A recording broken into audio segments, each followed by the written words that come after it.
तो कैसे हैं आप लोग? चलिए, तो कोरोना काल के अंदर बड़ी दिक्कत आ रही है सबको, तो हमने सोचा कि ये जो हमारा चैनल है इस पर हम दोबारा से कुछ वीडियोस बनानी शुरू करें। तो उसमें लिमिटेशन एक्ट पर हम इस बार ध्यान देने वाले हैं और इसको 2 से 3 लेक्चर्स के अंदर ही ख़त्म करने की सोच रहे हैं। तो बेसिकली जो ये मैं बना रहा हूँ ये this is specially for the purpose of judiciary pre. Judiciary के अंदर जो प्री में सवाल पूछे जाते हैं उन्हीं से रिलेटेड है। इसके अंदर बहुत ज़्यादा मैं ना डिटेल में जाने वाला हूँ, ना रिसर्च इस पे करने वाले हैं। सिंपल जिस तरह से क्वेश्चन आते हैं उसी तरह से बेसिक और जल्दी रिवीजन टाइप से ये क्लासेस करने वाला हूँ मैं। तो सबसे पहले देखिए, चाहे इसके अंदर एक आता है ऑब्जेक्ट। ऑब्जेक्ट क्या होता है? ऑब्जेक्ट जो होता है वो एक्चुअल में प्रीएम्बल होता है। ये यहाँ पर प्रीएम्बल सेक्शन 1 में या उसके ऊपर लिखा रहता है, वो यहाँ पर नहीं लिखा हुआ है, सीधा 2 से शुरू कर दिया मैंने, कोई नहीं। तो उसके अंदर ये आता है कि an act to consolidate and amend. तो इसके अंदर आपको याद करने के लिए ज़रूरत केवल इतनी है, अगर सीधा क्वेश्चन आएगा, बहुत कम आता है लेकिन आ सकता है, अगर आता है तो उसके अंदर आपको वर्ड क्या याद करने हैं? कंसोलिडेट एक वर्ड है और दूसरा एंड अमेंड। इसके आगे फिर the law relating to the limitation act, ऐसे करके होगा, ठीक है। और मेन वर्ड ये याद कर लीजिए, कंसोलिडेट एंड अमेंड। जो ये दिखे आपको जिस ऑप्शन के अंदर उठा करके मार देना है, एकदम ठीक हो जाएगा आपका। दूसरी चीज़ इसके अंदर शुरुआत में एक आ जाती है, ये एक्ट 1963 का है, बट ये जो है विद इफेक्टिव फ्रॉम ये 1 जनवरी 1964 है। अब ये बहुत ही क्या कहेंगे, मतलब बहुत ही बकवास सवाल है, लेकिन ये आता है। और सबसे बड़ी दिक्कत ये होती है अगर आपको याद ना हो तो बहुत दिक्कत हो जाती है, तब आपको बहुत गुस्सा आता है कि इतनी सिंपल सी चीज़ आपको याद नहीं है। तो आपके पास जितने भी एक्ट हैं, आप जुडिशरी का एग्ज़ाम देने जा रहे हैं, तो सबसे पहली चीज़ आप ये जरूर याद रखिए कि वो कब लागू हुआ है। और एसेंट बहुत कम पूछी जाती है, आप एसेंट के पीछे ज़्यादा याद पढ़ेंगे तो फिर डेट्स ही भूल जाएंगे। सबसे आसान और सबसे ज़रूरी क्या है कि आप उठा करके केवल ये याद रखिए कि वो कब लागू हुआ है, ठीक है। 1 जनवरी 1964 को लागू हुआ है। उसके बाद सीधा अब ये पूरे इंडिया में लागू है, अब इसके अंदर कोई बात करने की ज़रूरत ही नहीं है। शॉर्ट टाइटल एंड एक्सटेंट होता है सेक्शन 1, तो उसके अंदर ज़रूरत ही नहीं है क्योंकि पूरे देश में लागू हो गया है। पहले एक्सेप्ट इन JNK लिखा रहता था, अब नहीं है। जो लिमिटेशन एक्ट है, एक और क्वेश्चन इसमें बनता है, और वो है कि ये कहाँ लागू होता है। ये कई तरह के लॉ होते हैं हमारे, स्पेशल लॉ होते हैं हमारे, लोकल लॉ होते हैं हमारे। तो ये लॉ कैसा लॉ है?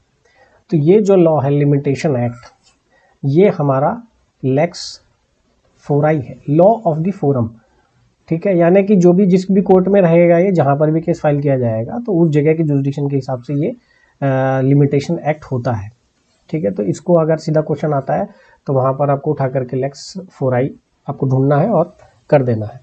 उसके बाद दूसरा आता है कि क्या ये सब्सटेंटिव एक्ट है। अगला क्वेश्चन जो एक बन जाता है वो होता है कि क्या ये सब्सटेंटिव लॉ है और इज इट प्रोसीजरल। क्योंकि मैं प्री के हिसाब से पढ़ा रहा हूँ तो मैं केवल आंसर आपको प्री का वाला ही बता रहा हूँ कि वो ये जो है प्रोसीजरल है, ठीक है।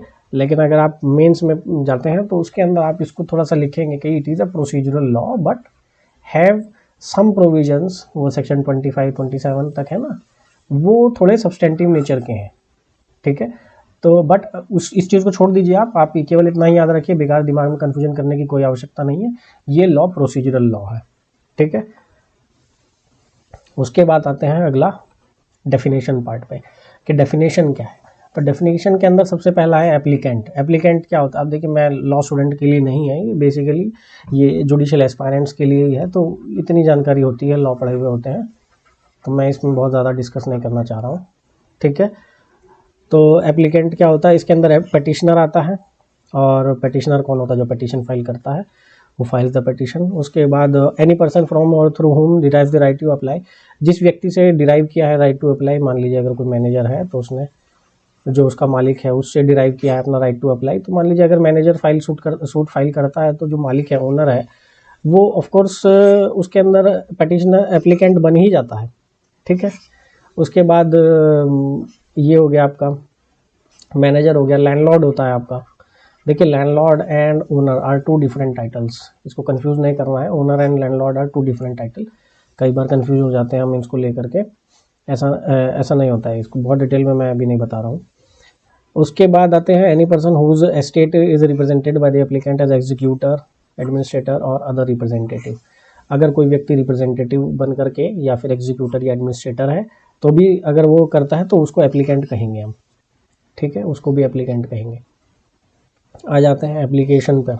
Application includes a petition. अब ये जो इसके नंबर होते हैं ना, ये आपको याद करने के होते हैं कि 2A के अंदर ये दिया हुआ है, 2B के अंदर ये दिया हुआ है, 2C के, कोई इसका कोई शॉर्टकट नहीं है, कोई शॉर्ट मेथड नहीं है। आप याद इस तरह का कोई, मुझे भी नहीं पता है, बस इसको रटना ही होता है। जो चीज़ रटने की है वो रट ही सकते हैं आप। हाँ, एक चीज़ का ध्यान रख सकते हैं कि जैसे कई बार ऐसे ऑप्शंस आ जाते हैं जिसके अंदर आप पता लगा सकते हैं कि क्या सही आंसर होगा। जैसे उसने ऑप्शन दिया A, B, C और D, ठीक है, और उसने ऑप्शन में इस तरह से लिख दिया कि 2C में क्या डिफाइंड है, ठीक है। तो आप ये समझ सकते हैं कि 2C में जो भी चीज़ होगी, अगर आपको ये पता है कि A के साथ A है और B के साथ B है, तो C के साथ जो होगा वो A तो हो नहीं सकता, ठीक है। तो यानी कि अगर 2C अगर यहाँ पर वो लिख देता है कि 2C के अंदर क्या एप्लीकेशन डिफाइंड है, तो आप अपने आप समझ जाएंगे कि एप्लीकेशन तो नहीं है, क्योंकि वो A में आएगा, मतलब अल्फ़ाबेटिकल ऑर्डर में है ना। मैं जो कहना चाह रहा हूँ आप समझिए, अल्फ़ाबेटिकल ऑर्डर। तो अल्फ़ाबेटिकल ऑर्डर में अगर रहेगा तो आप उस हिसाब से पहचान सकते हैं कि A में क्या होगा, B में क्या होगा, C में क्या होगा, ठीक है। उसके बाद एप्लीकेशन इंक्लूड्स पटिशन। एप्लीकेशन में पटिशन भी आ जाती है। एप्लीकेशन एक्चुअली में एक बड़ा वर्ड है, जैसा कि ये इसमें कहना चाह रहे हैं, जिसके अंदर आप कई चीज़ें हो जाती हैं। पटिशन जो होती है, देखिए पटिशन का नेचर सिविल होता है, नेचर जो होता है वो सिविल होता है, लेकिन आप इसको क्रिमिनल पटिशन भी होती हैं। तो आप ये कहेंगे कि ये क्या है, तो ये जो होती है PTITION, ठीक है। तो ये पटिशन की बात हो रही है यहाँ पर। ये जो पटिशन होती है ये तो सिविल नेचर बता रहे हैं हम इसका, ठीक है। ये पटिशन का नेचर है। क्रिमिनल पटिशन हो सकती है, लेकिन जो पटिशन का पर्टिकुलर जो पटिशन है उसका नेचर सिविल होता है। एप्लीकेशन उसको छोड़ दीजिए आप, इतने कोई दिल पे लोड, दिमाग पे लोड लेने की ज़रूरत नहीं है, ज़रूरत ऐसी कोई इंपॉर्टेंट चीज़ नहीं है, ये याद रखने की ज़रूरत है बस। बिल ऑफ एक्सचेंज आपका नेगोशिएबल इंस्ट्रूमेंट में डिफाइंड है, सेक्शन बिल ऑफ एक्सचेंज मेरे ख्याल सेक्शन 4 में है शायद, आप शायद, या सेक्शन 4 में प्रोमिसरी नोट है, इसको देख लीजिएगा, इसको छोड़ देता हूँ मैं, ठीक है। चेक 6 में डिफाइंड है, ये पक्का है। और बॉन्ड, अब ये हुंडी और बॉन्ड चेक जो है इंक्लूड, ये इसमें क्वेश्चन में कन्फ्यूजन क्या होता है, देखिए बता देता हूँ मैं आपको कि इंक्लूड या एक्सक्लूड, यही पूछ लेगा कि एक्सक्लूड करता है, एक ऑप्शन होगा, दूसरा होगा इंक्लूड, ठीक है। आप यहीं पर कंफ्यूज हो जाएंगे। हुंडी चेक तो आपके दिमाग में रह जाएगा, लेकिन इंक्लूड और एक्सक्लूड में आपको कन्फ्यूजन हो सकता है। तो आप इसको जरूर याद कर लीजिए कि ये जो है यहाँ पर इंक्लूड्स है। उसके बाद आ जाता है डी का बॉन्ड। बॉन्ड क्या होता है, जेम्स बॉन्ड होता है। इसके अंदर क्या होता है, includes any instrument whereby a person obliging himself to pay money to another on a condition that the obligation shall be void if specified act is performed or is not performed as the case में भी। मतलब यही है कि आपको जो है bond भरने के लिए कह दिया, एक तरीके से it is a kind of a promise. अब ये प्रॉमिस के अंदर क्या होता है कि दोनों पार्टीज कुछ ना कुछ अपने वो करती हैं, बाइंड करती हैं अपने आप को, लेकिन यहाँ पर बॉन्ड में क्या होता है कि एक व्यक्ति बाइंड करता है, और वो व्यक्ति जो होता है कि अगर वो नहीं करेगा तो फिर उसका कुछ ना कुछ नुकसान होगा, तो वो चीज़ के लिए उसको बॉन्ड बोलते हैं हम, ठीक है। प्रॉमिस में दो पार्टीज होती हैं, दोनों कुछ ना कुछ प्रॉमिस करती हैं, एक agrees to do something, another agrees to do something. लेकिन यहाँ पर क्या होता है कि यहाँ पर एक व्यक्ति है, पार्टी है, वो बॉन्ड भरता है, तो यानी कि यहाँ पर यही ऑब्लिगेशन है, इसी के ऊपर ऑब्लिगेशन है, इसी को करना है। अगर ये नहीं परफॉर्म करेगा तो उसका नुकसान हो जाएगा। यहाँ पर क्या होता है, क्योंकि ये लिमिटेशन से रिलेटेड है, तो इसके अंदर यही है कि अपने आप को ऑब्लाइज कर रहा है कि वो पैसे जमा करे, कुछ ना कुछ पैसे पे करे, ठीक है।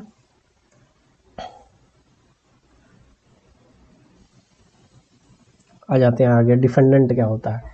डिफेंडेंट सेम चीज़ हो जाती है, derives his liability to be sued और हुज एस्टेट इज रिप्रेजेंटेड। यहाँ पर ये केवल रटने के हैं, समझाने का ऐसा कुछ है नहीं। यहाँ पर आ जाते हैं ईजमेंट पर। ईजमेंट क्या होता है, देखिए ईजमेंट दो तरीके की हेरिटेज होती हैं, एक सर्विएंट हेरिटेज होती है और एक डोमिनियन होती है, डोमिनेटिंग हेरिटेज होती है शायद। मैं मेन चीज़ बताता हूँ आपको। मेन चीज़ ये है कि मान लीजिए कि एक ये प्लॉट ऑफ लैंड है, ठीक है, और किसी व्यक्ति का जो है इसके बीच में ये लैंड है, ठीक है।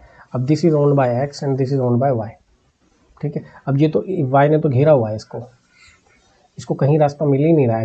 एक्स को अपना जो है इस प्लॉट तक पहुंचना है, कैसे अपनी गाड़ी लेकर के जाए, तो ये कह रहा है कि मेरे को रास्ता दीजिए। अब ये जो रास्ता है, ये रोड जा रही है यहाँ पे, ये जो रास्ता इसको मिला, ठीक है, ये रास्ता it will become his easement, ठीक है, ये इसकी ईजमेंट हो जाएगा, ये इसका एक राइट बन जाएगा, जाने का राइट, ठीक है। अब इसके अंदर क्या होता है कि इसके अंदर कोई कॉन्ट्रैक्ट वगैरह नहीं हो रहा है, आपस में कोई कॉन्ट्रैक्ट थोड़ी कर रहे हैं। देखिए, हर व्यक्ति को अपना रास्ता पाने की, अपनी लैंड तक जाने की एक राइट दिया हुआ है गवर्नमेंट ने, तो वो जा कर के कोर्ट से मांग सकता है कि मेरे को रास्ता दिया जाए। अब फिर कोर्ट क्या होगी, तय करेगी, अच्छा आपको रास्ता कितना मिलेगा, किस साइड से मिलेगा, उसके बेसिस पे वो तय होता है। कुछ पैसे देने होते हैं तो वो देने पड़ते हैं। लेकिन यहाँ पर क्या है कि ये कोई कॉन्ट्रैक्ट से नहीं होगा, और इसमें क्या होता है, क्योंकि इसको ये रास्ता मिल गया था यहाँ पर, इसको ये जो रास्ता मिला था ये, अब ये इसमें क्या कर सकता है कि इसको अपने प्रॉफिट के लिए तो यूज़ कर रहा है ये, क्योंकि ये अपनी लैंड तक जा रहा है एक्स, तो ये अपनी प्रॉफिट के लिए यूज़ कर रहा है इसको। और इस पार्ट ऑफ सॉइल जो है ये दूसरे की है ना ये तो, और इसको क्या कर रहा है, इसको अपने हिसाब से इसको यूज़ कर रहा है। बेसिकली इसका मतलब यही है, तो उसका ईजमेंट हो गया उस वाली जगह पर। आगे आते हैं, फॉरेन कंट्री क्या होती है, means any country other than country. भाई क्या समझाएं इसके अंदर, बताइए, दिमाग की दही करनी है हमारी बस। Nothing shall be deem to be done in a good faith which not done in the due care. अब इसके अंदर भैया एक बार क्वेश्चन आया था सीबीआई का, हमको याद है, उसके अंदर यही पूछ दिया था, और यही सबसे बड़ी इंपॉर्टेंट लाइन थी। इसके अंदर आ जाता है एक प्रॉपर केयर एंड कॉशन, और दूसरा होता है ड्यू केयर एंड अटेंशन। अब ये इतनी वाहियात चीज़ है। अब ठीक है भाई, हाँ अंग्रेज़ी है, हम समझ लेते हैं अंग्रेज़ी है, और जो है प्रॉपर केयर एंड कॉशन का मतलब कुछ और होता है, ड्यू केयर एंड अटेंशन का मतलब कुछ और होता है। लेकिन भैया हम हिंदी वाले हैं, और हम इतना समझते हैं कि इतनी कोई बड़ी चीज़ है नहीं, इसमें कोई बहुत अंतर है नहीं। लेकिन ठीक है भैया, आप अपने इस बात को याद रखिए, रटने की चीज़ है, समझाने का कुछ नहीं है। इसके अंदर यही है, ड्यू केयर एंड अटेंशन होता है, याद रखिए बस। आगे चलते हैं। अब प्लेंटिफ में कौन कौन आता है, जब फिर से वही चीज़ बकवास कर दिए हैं उठा करके। हम कुछ नहीं कर सकते हैं भैया, कानून ऐसे ही बनता है, याद ऐसे ही करना पड़ेगा आपको, ठीक है। और ये रटिए कि 2 के आई में क्या दिया हुआ है, जो दिया हुआ है पढ़िए, कुछ नहीं हो सकता है। उसके बाद जो है plaintiff derives his right to sue, और ये हो गया आपका अगला, ये हो गया है पीरियड ऑफ लिमिटेशन। क्या होता है, पीरियड ऑफ लिमिटेशन होता है prescribe for any suit, her suit के लिए, अपील के लिए। अब आप जो है इसके अंदर जो पीछे की तरफ दिए हुए होंगे एनेक्स्चर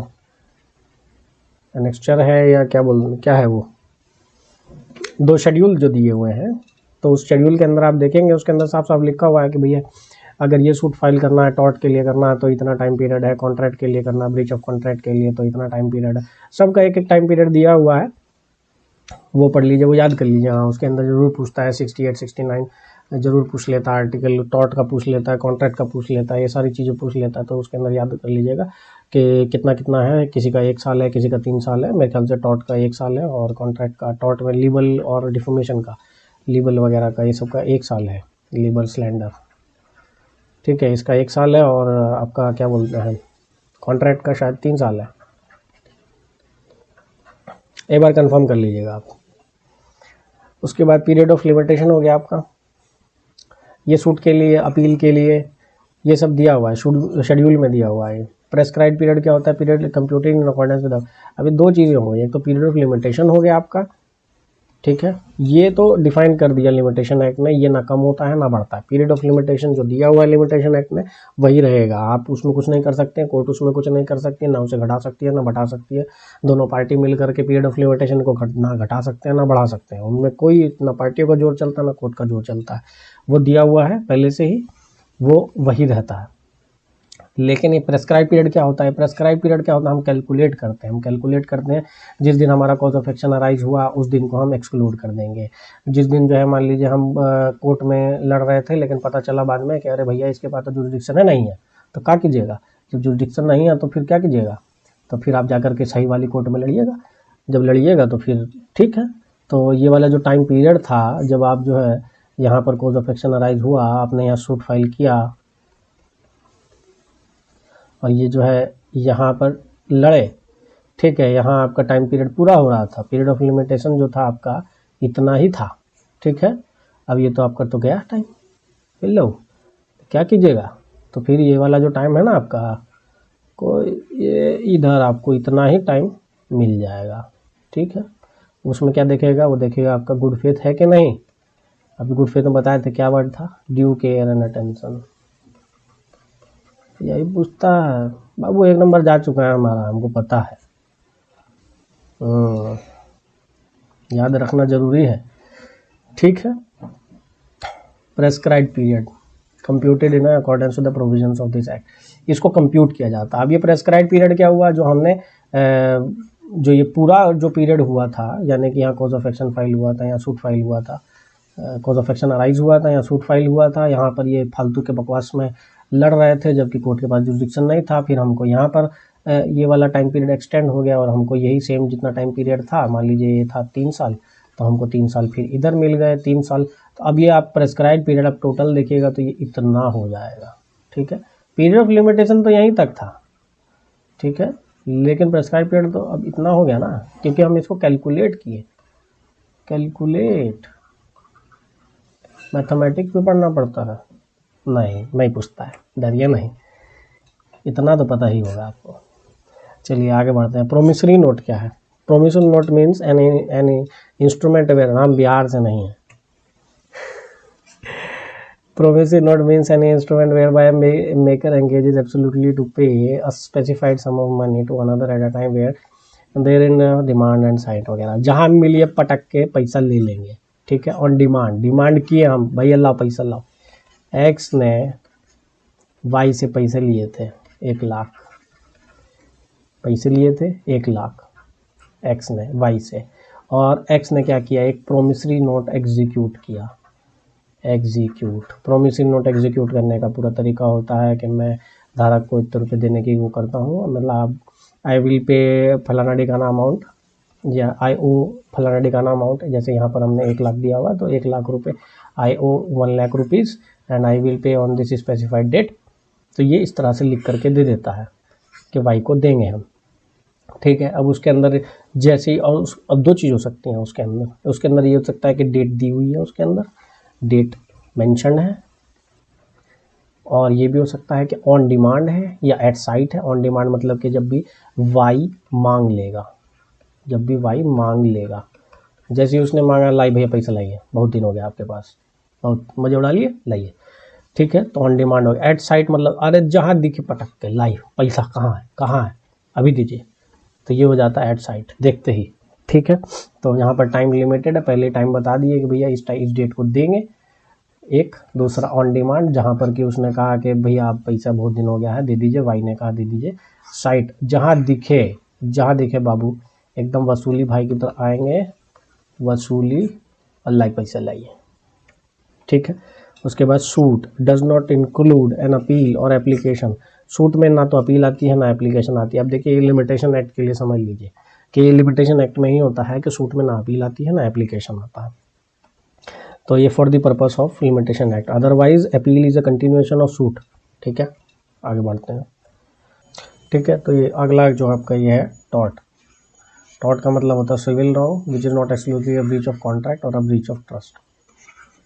अब ये तो टॉर्ट है भाई, जितना देखिए इतना आपने पढ़ा हुआ होगा, इसको मैं बहुत ज़्यादा ज़रूरत ही नहीं है एक्सप्लेन करने की, भाई कॉन्ट्रैक्ट नहीं है, ट्रस्ट नहीं है, हाँ हमें पता भी है। टॉर्ट अलग चीज़ होती है, सिविल रॉन्ग होता है। टॉर्ट क्या होता है, सिविल रॉन्ग, वो आपने, ठीक है, ना वो कॉन्ट्रैक्ट होता है ना वो ट्रस्ट होता है, ब्रीच ऑफ ट्रस्ट भी नहीं होता, ब्रीच ऑफ कॉन्ट्रैक्ट भी नहीं होता। अब ये इसके अंदर रटने का है कि एम का टी होता है, एम टी है। अब दिक्कत क्या आ गई कि साला एन में भी ट्रस्टी है तो एन टी नहीं, तो एम टी एन टी कैसे करेंगे, कन्फ्यूज़न है। अपना दिमाग लगाइए, अपने तरीके निकाल लीजिए कुछ।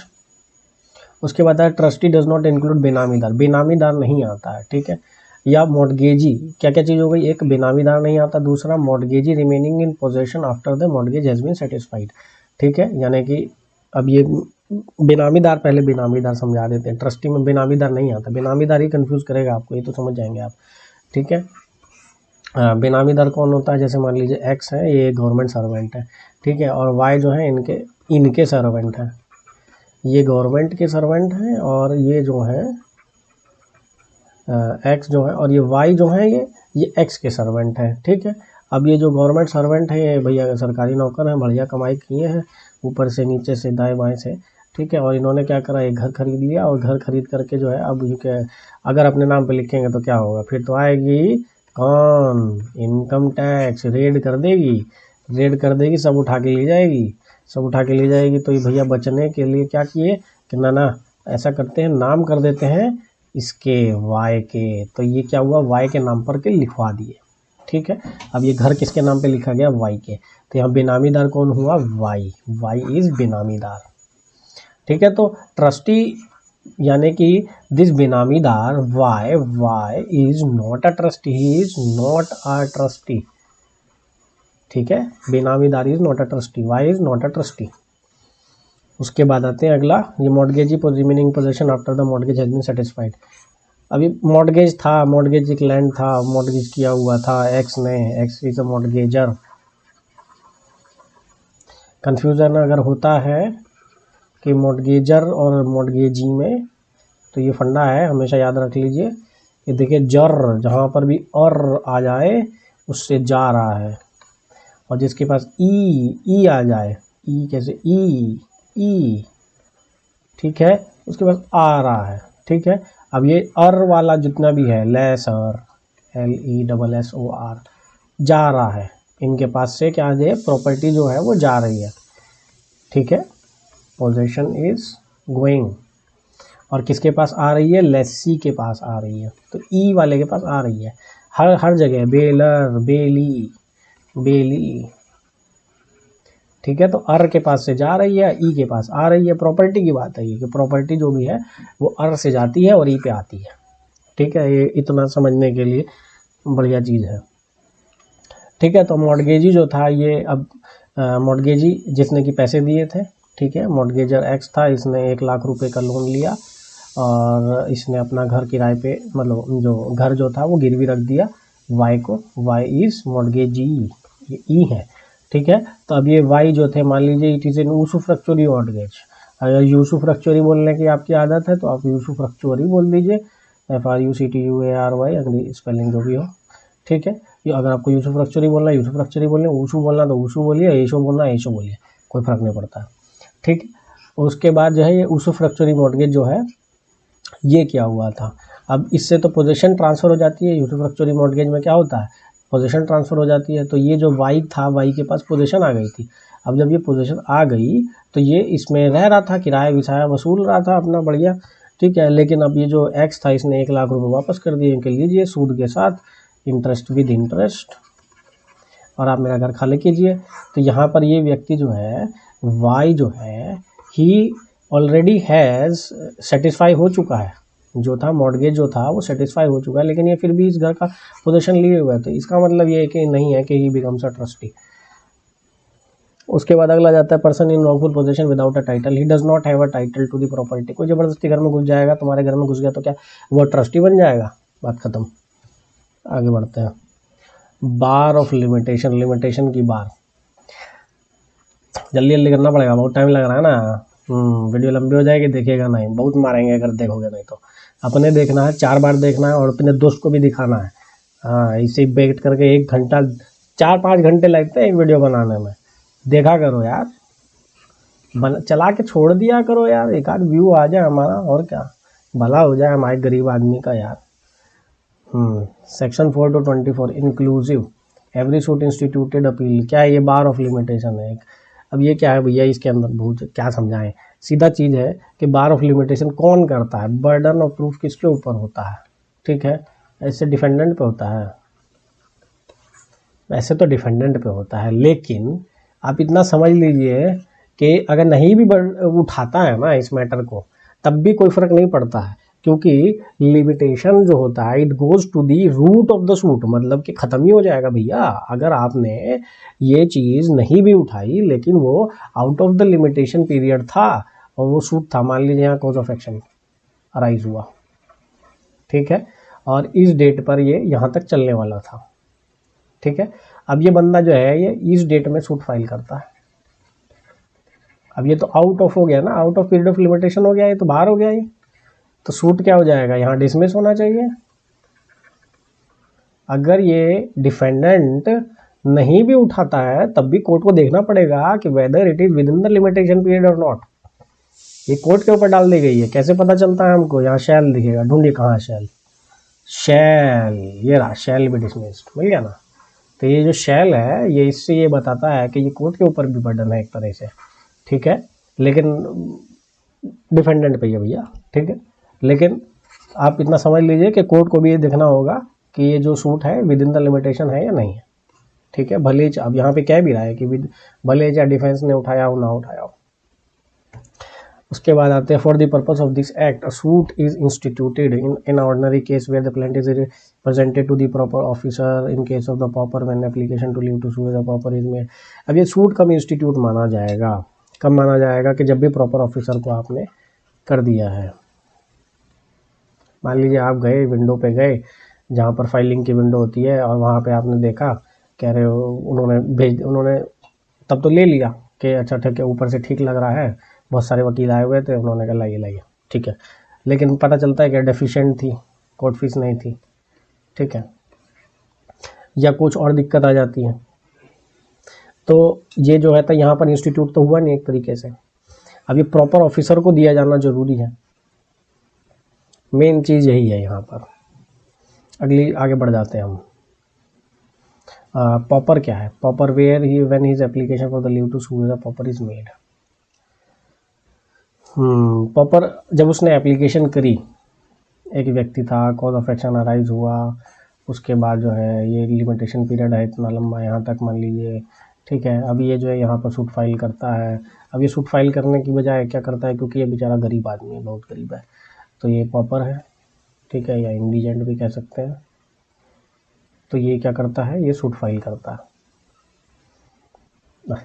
एप्लीकेशन करता है। ये सूट फाइल करने का पैसा है नहीं, वकील करने का पैसा है, लेकिन सूट फाइल करने का कोर्ट को फीस देने का पैसा नहीं, ठीक है। गरीब होते हैं, गरीब तो होते हैं लोग, ये बात तो है, लेकिन कुछ नौटंकी करते हैं, ठीक है। लेकिन उसके लिए आप सीपीसी पढ़ लीजिए, जिसके अंदर लिखा हुआ है कि कितना पैसे होने चाहिए उस आदमी के पास, 1000 रुपये से ज़्यादा की प्रॉपर्टी नहीं होनी चाहिए। क्या हम सीपीसी में अभी यहाँ नहीं जा रहे हैं।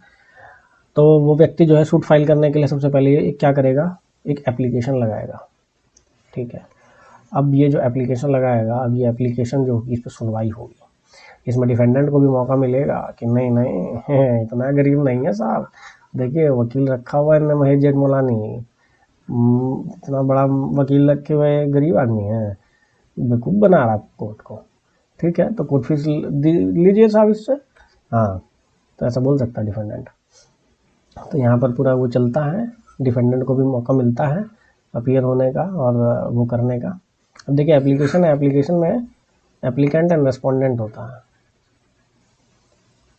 ठीक है, एप्लीकेंट एंड रेस्पोंडेंट, ठीक है, तो उसको मौका मिलता है, वो भी बात रखता है अपनी। अब उसने जिस दिन भी जो है when his application to leave saw his property is made, जिस दिन उसने ये जो एप्लीकेशन की थी मेड, मतलब जिस दिन उसने एप्लीकेशन की थी। अब ये एक्सेप्ट हुई यहाँ पर मान लीजिए, लेकिन माना जाएगा इट विल ट्रेस बैक, ये इस डेट को ही माना जाएगा कि सूट इंस्टीट्यूट यहाँ हुआ है, भले ही INSTITUT भले ही चाहे अलाउ इस डेट पर हुई है, लेकिन मान लिया जाएगा कि सूट जो था वो इंस्टीट्यूट हुआ है इस डेट पर, ठीक है। आगे आ जाते हैं, अगला बात क्या है, in case of the claim against the company which bound up by the court when the claimant first sends his claim to the official liquidator. Company है, कंपनी, ठीक है, वो वाइंड अप हो रही है, आप जो है आपके पास कोई क्लेम है, आपने कंपनी को लोन दिया हुआ था, आप जो है अपना क्लेम लेकर के जाते हैं, ऑफिशियल लिक्विडेटर अपॉइंट किया हुआ है, तो जिस भी दिन आप जो है अपना क्लेम उसको देंगे, सबमिट करेंगे, सेंड करेंगे, उसी दिन को मान लिया जाएगा कि आपने उसी दिन सूट फाइल किया, सूट फाइल्ड, सूट इंस्टीट्यूटेड। ठीक है, आगे बढ़ते हैं। अगला आ जाता है सेट ऑफ और काउंटर क्लेम की बात है भैया। अब सेट ऑफ के अंदर अलग है और काउंटर क्लेम में अलग है। Set of and counter claim, क्या क्या होता है सेट ऑफ में, क्या होता है काउंटर क्लेम में, क्या होता है। In the case of the set off on the same date at the suit in which, set off के केस में सेम डेट जिसमें कि सेट ऑफ प्लीड किया गया है, यहाँ कॉज ऑफ एक्शन अराइज हुआ, यहाँ तक पीरियड ऑफ लिमिटेशन था, यहाँ पर हमने सूट फाइल किया। कौन करता है set of file? Defendant file करता है ना। अब डिफेंडेंट ने इस डेट पर फाइल किया सेट ऑफ, तो कौन सी डेट को माना जाएगा कि सूट फाइल हुआ है? फॉर डिफेंडेंट, डिफेंडेंट के लिए ये डेट मानी जाएगी जिस दिन प्लेंटिफ ने सूट फाइल किया था, तो उसके सेट ऑफ के लिए भी यही डेट मानी जाएगी। मान लीजिए कि जो इसका सेट ऑफ का क्लेम था ये out of period of limitation से बाहर हो गया था, मान लीजिए इसका क्लेम, लेकिन it will date back, it will date back. ठीक है, तो सेट ऑफ में ये फ़ायदा होता है, डिफेंडेंट अगर प्लीड करता है तो वो वापस चला जाता है इस डेट पर। ठीक है, तो एक तरीके से वो अपना बार्ड बाय लिमिटेशन जो टाइम पीरियड था उसको भी मनवा ले रहा है, क्योंकि ये डेट बैक कर जा रहा है। लेकिन ऐसा नहीं होता है किसमें? काउंटर क्लेम में। काउंटर क्लेम में ऐसा नहीं होता है। काउंटर क्लेम में आपका ये जो डेट है, मान लीजिए ये आपकी इसमें तो सूट फाइल किया था प्लेंटिफ ने, और यहाँ पर जो है काउंटर क्लेम करता। एक्चुअल में काउंटर क्लेम जो होता है ना, counter claim is actually suit in it self. ठीक है, ये सूट इन इट सेल्फ है, इसको एक तरीके से अलग ही कॉज ऑफ एक्शन वगैरह इसको एकदम अलग मानते हैं। और सेट ऑफ के अंदर क्या होता है कि आप सेट ऑफ केवल मनी का प्लीड कर सकते हैं।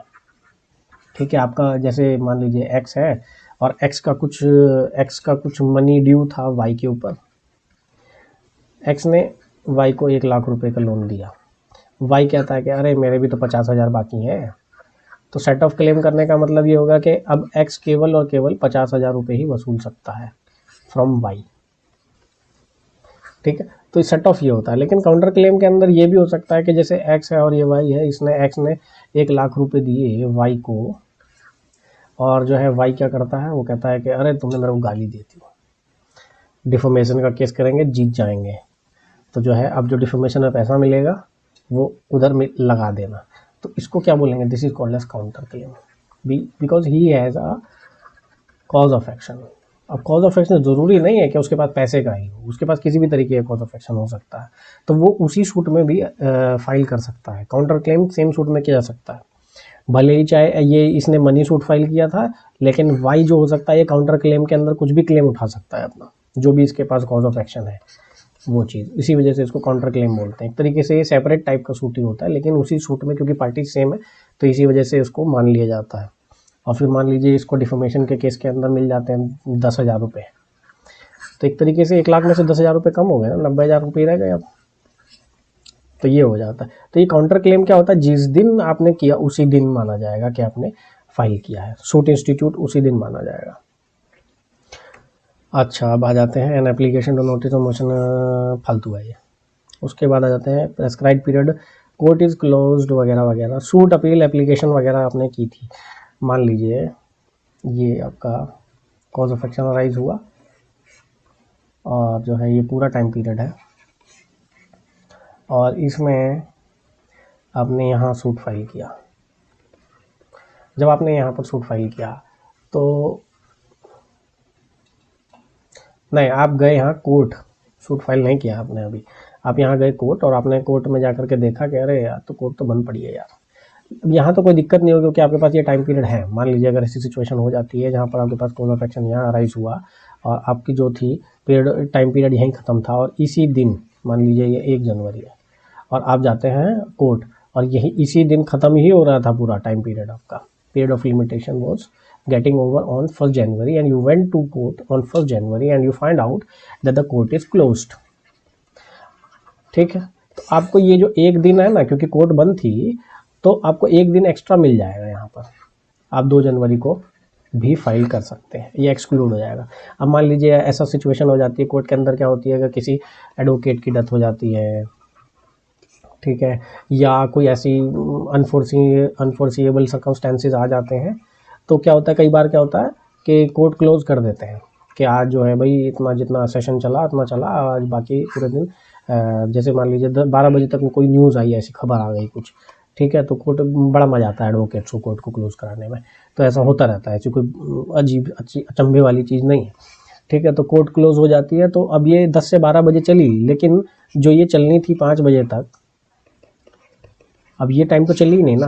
तो अगर even in the part of the day अगर थोड़ी देर के लिए भी क्लोज है, तो मान लिया जाएगा कि हाँ भैया उस दिन क्लोज ही थी, और उसको एक पूरा दिन एक्स्ट्रा मिल जाएगा। आगे बढ़ जाते हैं। Extension of prescribe certain cases, appeal application 21 of the CPC फलाना ठिकाना। अब ये क्या है, ये कुछ नहीं है यहाँ पर, ये अपील और एप्लीकेशन दो चीज़ों पे लगता है। ये क्वेश्चन बनता है भैया कि किस पे लगता है, ये चलता है अपील पे और एप्लीकेशन पे, लागू होता है सेक्शन 5, ठीक है। सेक्शन 5 किस पे लागू होता है, अपील पे लागू होता है, एप्लीकेशन पे लागू होता है। और जो है ये किस पे लागू नहीं होता है, अब ये बहुत ज़रूरी है, ये एग्जीक्यूशन पे लागू। 21 क्या है भैया, ये सबसे बड़ा खतरनाक प्रोविज़न है, एग्जीक्यूशन, ठीक है। तो ये एग्जीक्यूशन पे लागू नहीं होता है, ठीक है। तो एप्लीकेशन अदर देन एग्जीक्यूशन, ठीक है, एग्जीक्यूशन को छोड़ दीजिए, तो उन पर लागू होता है। तो अपील पे और एप्लीकेशन पे बेसिकली क्या है, देखिए एग्जीक्यूशन के लिए आपको बहुत टाइम मिल जाता है, ठीक है, लेकिन अपील के लिए काफ़ी कम टाइम रहता है। मेन रीज़न यही है, अपील में टाइम काफ़ी कम रहता है, एप्लीकेशन करने के लिए काफ़ी टाइम रहता है। तो अगर डिले हो जाता है तो आप, ठीक है, आप फाइल कर दीजिए, थोड़ा सा कंडोन कर देते हैं। अब देखिए 2 वर्ड होते हैं, हमें तो मुझे तो बड़ी दिक्कत होती थी, हो सकता है आपको दिक्कत ना हो, आपको समझ में आता हो, लेकिन मुझे इन 2 वर्ड में बड़ी दिक्कत थी। हाँ, कंडेम, एन, इसका होता है भत्सना करना। अब इसकी हिंदी बनेगी नहीं हम पे, ओहो चला गया। कुंडोन और कंडेम दोनों अलग है मतलब इनका, ठीक है। कुंडोन का मतलब होता है माफ़ करना, भैया माफ़ कर दीजिए, हमें गलती हो गया हमसे। तो वही कंडोन कराने के लिए आते हैं, कंडोनेशन ऑफ डिले। यहाँ पर इन्होंने लिखा है, क्या इस वर्ड का इस्तेमाल तो नहीं किया गया है कंडोन का, लेकिन इसको कंडोनेशन ऑफ डिले की तरह ही बोला जाता है। जब भी सेक्शन 5 के बारे में बात होगी तो क्या बोला जाएगा कि कंडोनेशन ऑफ डिले, ठीक है। तो ये जो होता है कि प्रेस्क्राइब पीरियड के अंदर जो है कि आफ्टर ओवर भी हो गया है आपका प्रेस्क्राइब पीरियड, तब भी अगर आप कुछ ऐसा सफिशिएंट कॉज आप जाकर के कोर्ट के सामने इतनी भयंकर तरीके से रो देते हैं, गंगा जमुना बहा देते हैं, तो कोर्ट का जो है बेचारा दिल जो है जज का पसीज जाता है, बोलता है कि हाँ हाँ अब कोई बात नहीं, थोड़ा समय दे देते हैं और लीजिए और फाइल कर लीजिए थोड़े दिन बाद, ठीक है। तो ऐसा कोई आप रीज़न दे देते हैं, जैसे मान लीजिए कोई आदमी बहुत बीमार था, तो ये तो सफिशिएंट कॉज हो ही गया। उसके बाद इम्प्रिजनमेंट में था, तो बेचारा वो जब इम्प्रिजनमेंट में तो कैसे सूट फाइल करेगा वो, है इम्प्रिजनमेंट में, ऐसे ही उसकी हिम्मत, दिमाग ख़राब हो रखा है उसका पहले ही, तो वो कहाँ से सूट फाइल करेगा, ठीक है। तो एक तरीके से तो एक कंडोन कर देते हैं, सूट फाइल नहीं, माय मिस्टेक। एप्लीकेशन और अपील दो ही चीज़ हैं, और एप्लीकेशन अदर देन एग्जीक्यूशन वाले में तो 12 साल के आसपास है मेरे ख्याल से, तो वो काफ़ी टाइम पीरियड मिलता है एग्जीक्यूट कराने के लिए किसी भी डिग्री को। तो उसके अंदर शायद 12 साल है या जो भी है, काफ़ी टाइम है उसके अंदर, ठीक है। तो उसके बाद अब जो आता है आपका एपेलेंट और applicant is misled by the particular judgment of the high court. अब एक एक्सप्लेनेशन ये भी है, कई बार क्या होता है कि एप्लीकेंट मिसलेड हो जाता है, ठीक है, ऐसा कोई ऑर्डर आया उससे मिसलेड हो गया, उसको समझ ही नहीं आया कि भैया किस दिन आप उसका जो है ये अपील का ख़त्म हो रहा है टाइम, तो वो कह सकता है कि देखिए हमें तो समझ में ही नहीं आया सर। तो इसी वजह से जो है वो भी एक तरीके से सफिशिएंट कॉज बन सकता है उसको, प्रैक्टिस की वजह से, जजमेंट ऑफ हाई कोर्ट। अब इसके अंदर क्या नहीं होते हैं, हम तो पढ़े लिखे नहीं भैया, हमको तो पता नहीं क्या है, ये नहीं चलेगा, गरीबी नहीं चलेगी, माइनॉरिटी नहीं चलेगा, विडोहुड नहीं चलेगा, हार्डशिप नहीं चलेगा, तो ये सारे सफिशिएंट कॉज नहीं है, ठीक है। अगर आपको लगे तो नमस्कार।